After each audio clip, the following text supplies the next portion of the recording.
सामने ये सारी चीजें जो हैं वो तफसील से सामने आती जा रही हैं। बिल्कुल फरा, अब धीरे धीरे जो है तमाम तर लेयर्स इस पूरे केस की सामने आ रही हैं और ऐसे में साफ जाहिर हो रहा है कि बहुत ही प्री प्लान्ड और वेल प्लान्ड काफी अरसे से ये पूरा मामला था। ऐसे में अंकित के अलावा क्या और भी लोग हैं जिनको ट्रेन किया गया था या और भी गिरफ्तारियां होने की खबर मिल रही हो?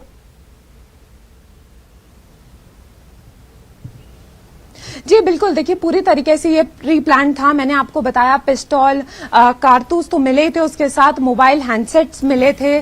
पूरी तरीके से प्लानिंग की गई थी और ये भी पता था कि जब ये इसका हत्या को अंजाम दिया जाएगा तो कौन सी वर्दी में होना है, वहां से कैसे निकलना है और कौन साथी हैं जो उनके रुकने का इंतजाम करेंगे और थोड़ी थोड़ी देर में जो है उनको शिफ्ट करते रहेंगे। तो देखिए पहले हरियाणा, गुजरात, राजस्थान, तो इन्होंने जगह भी बदली ताकि जो है पुलिस की पकड़ में ना आए। लेकिन जैसा मैंने आपको बताया कि कुछ टाइम बाद ये जितना भी इनका पूरा गैंग है, इसमें जो 4 मुख्य आरोपी जो हैं उनमें से 2 लोगों ने जो है वो मास्क नहीं पहने थे, जिससे पुलिस ने जो है वो पहचान लिया। उसके बाद ये जो है वो पुलिस की गिरफ्त में आए हैं। तो कहीं ना कहीं बहुत पहले से प्लानिंग हो रही थी। बुलंदशहर से AK-47 आती है, पिस्टल्स का इंतजाम किया जाता है, वर्दियों का किया जाता है। तो साफ तौर से पता चल रहा था कि किस तरीके से तैयारियां की गई हैं, क्योंकि देखिए पूरा 1.25 महीना हो गया और गिरफ्तारियों का सिलसिला जारी है। तो समझ में ही आ रहा है कि कितने जो हत्यारे हैं वो इसके पीछे हैं और कितना प्री प्लान वे में ये शुरू से चल रहा है। देखिए हर वक्त एक नया डेवलपमेंट सामने आ रहा है और ये जो डेवलपमेंट आज नया आया है ये काफी शॉकिंग है कि 19 साल का लड़का जो अंकित सिरसा जो हरियाणा का है, उसको पूरी तरीके से ट्रेनिंग दी जाती है। वो पहले मर्डर को अंजाम देता है और दोनों हाथों से गोलियां चलाता है और पुलिस के सामने कहता है कि पहला मर्डर है, और वो भी एक ऐसे वेल नोन सिंगर का। तो ये अपने आप में बहुत बड़ी बात है। इसका मतलब बिल्कुल फरा, और जिस तरह से आप बता रही थी, पूरी इन्फॉर्मेशन दे रही थी, तो ये कई स्टेट्स में इस पूरे मर्डर की प्लानिंग हो रही थी। ये कोई 1-2 दिन का काम नहीं था। क्या कोई इनपुट, किसी तरह की इतला नहीं थी पुलिस को, या फिर ये कि जो बात की जा रही थी कि सिक्योरिटी हटने के बाद ये पूरा मामला पेश आया, क्योंकि सिक्योरिटी हटने के बाद ही ये मामला हुआ। लेकिन ये प्लानिंग इतनी लंबी है और काफी अरसे से ये पूरी प्लानिंग चलती आ रही थी, ट्रेनिंग चलती आ रही थी। ऐसे में किसी तरह की कोई भनक भी नहीं लगी। देखिए इस बात का अंदेशा तो था, इसलिए उनको सिक्योरिटी प्रोवाइड की गई थी। और उस दिन वो बुलेट प्रूफ कार में नहीं थे। ये पूरा हादसा होता है और उसके बाद लगातार जो है वो पुलिस इसकी इन्वेस्टिगेशन में लग जाती है। लॉरेंस बिश्नोई का नाम सामने आता है और उसके बाद अब एक के बाद एक गिरफ्तारी का सिलसिला जारी है। तो कहीं ना कहीं ये बात पता थी कि खतरा है, लेकिन किस तरीके से इस पूरी वारदात को अंजाम दिया गया है ये बहुत महत्वपूर्ण है, क्योंकि इसकी तैयारी बहुत टाइम से की जा रही थी। और जिस तरीके से AK-47 वेपन्स, कार्ड्स और सारी चीजों की तैयारी की गई, तो इससे साफ पता चल रहा है कि शुरुआत से इसकी तैयारी की गई थी। और सब जो थे, जैसे आप सोचिए कि पहला मर्डर किया है तो उसकी भी ट्रेनिंग की गई होगी, दोनों हाथों से गोली चलाई, उसको समझाया गया होगा कि कैसा निशाना है। और पहली बार इतनी करीबी से, क्योंकि अंकित ही ऐसा एक शख्स है जिसने बहुत करीबी से जो है वो इस पूरी वारदात को अंजाम दिया है। हालांकि गोलियां बहुत चली हैं, इसी की वजह से वो शॉट डेड हो गए थे। तो कहीं ना कहीं ये पूरा जो सिलसिला है ये काफी टाइम से चलता आ रहा था और शायद इसकी भनक जो है वो पुलिस को नहीं थी, लेकिन अब धीरे धीरे इसकी पड़ती क्योंकि भनक थी, कहीं ना कहीं अंदाजा था कि इस तरह का खतरा सिद्धू मूसेवाला पर मंडला रहा है। ऐसे में जो कांग्रेस लगातार कहती आई है कि बहुत ही बड़ी चूक जो सरकार ने, पंजाब सरकार ने किया, कहीं ना कहीं लापरवाही जो बढ़ती, तो वो एक बहुत ही बड़ी गलती हो गई कि इस तरह से सिक्योरिटी हटा दी गई, जबकि पहले से ही भनक थी कि इस तरह का हमला या इस तरह से उन पर अटैक हो सकता है।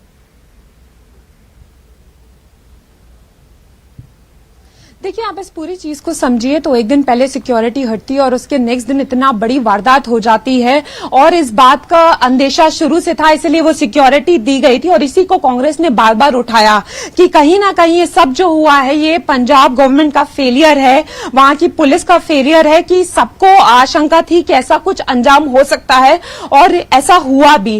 तो ये शुरू से माना जा रहा है। देखिए जब सिक्योरिटी दी गई थी तो ये साफ बताया गया था कि दोनों जो ग्रुपों से है वो वहां से लगातार धमकियां आ रही हैं और उस दिन ऐसा होता है कि वो जाते हैं बुलेट प्रूफ कहते हैं से जाते हैं और उसके बाद ये पूरी वारदात जो है वो अंजाम लेती है। तो कहीं ना कहीं सुरक्षा हटना के बाद ही जो हौसले हैं वो बुलंद हुए और उसी के बाद ये पूरी प्लानिंग हुई, क्योंकि जब तक सुरक्षा थी वो लोग इसी बात का इंतजार कर रहे थे कि सुरक्षा हटे और उसके बाद देखिए प्लानिंग तो पहले से थी लेकिन उसको एग्जीक्यूट तब किया गया जब सुरक्षा हट गई और जैसे ही सुरक्षा हटी गई तो इस पूरी वारदात को अंजाम दे दिया गया। इसलिए कांग्रेस ने इसको बार बार उठाया और कांग्रेस का कहना था कि ये गवर्नमेंट का फेलियर है और गलती है गवर्नमेंट की और प्रशासन की भी बहुत बड़ी चूक है। बिल्कुल, बहुत बड़ी चूक, जहां पर पहले से ही ये अंदाजा लगाया जा रहा था। ऐसे में शायद खुद पंजाब सरकार ने भी ना सोचा हो कि इस तरह का मामला पेश आएगा कि एक दिन सिक्योरिटी हटा दी जाए और दूसरे दिन ही इतनी बड़ी वारदात अंजाम दी जाएगी।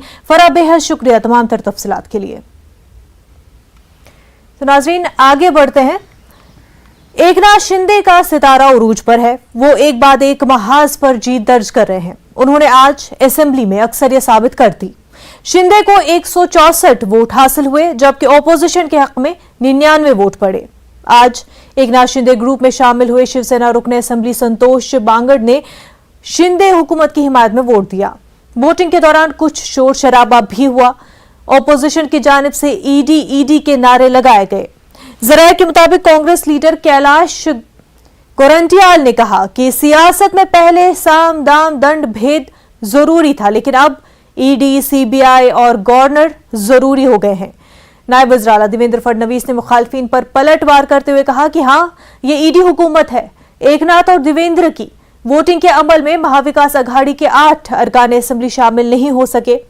उनमें 7 का ताल्लुक कांग्रेस से है जबकि समाजवादी पार्टी रुकने असेंबली अबू आसिम आजमी और रईस शेख ने किसी को वोट नहीं दिए। इक़्तिदार से बाहर हो चुकी शिवसेना अब मुश्किल दौर से गुजर रही है। बगावत के सबब पार्टी बिखर गई है। उद्धव ठाकरे के लिए यह बड़ा इम्तिहान है।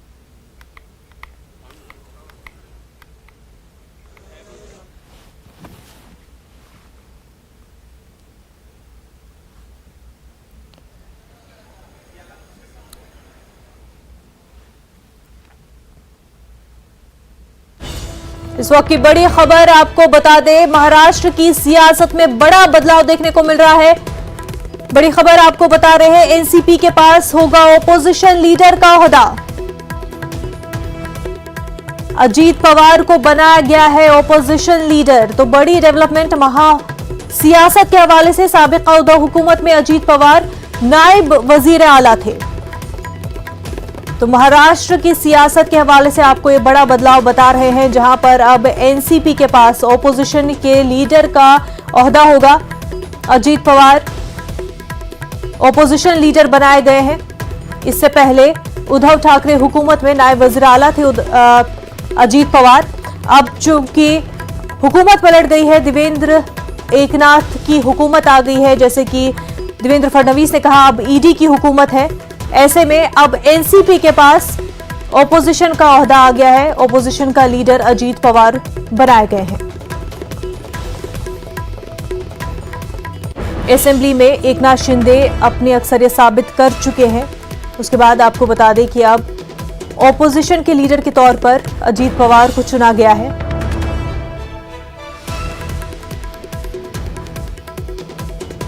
बहुत ही आसानी से आपको बता दें कि एकनाथ शिंदे ने असेंबली में अपनी अक्सरियत को साबित कर दिया है। वहीं असेंबली में काफी हंगामा भी हुआ। ईडी की सरकार कहलाई गई जबकि देवेंद्र फडणवीस ने कहा कि ये बिल्कुल ईडी की सरकार है एकनाथ और देवेंद्र की। वहीं आपको बता दें कि अब ऑपोजिशन के लीडर के तौर पर अजीत पवार को चुना गया है। NCP leader Ajit Pawar opposition leader होंगे।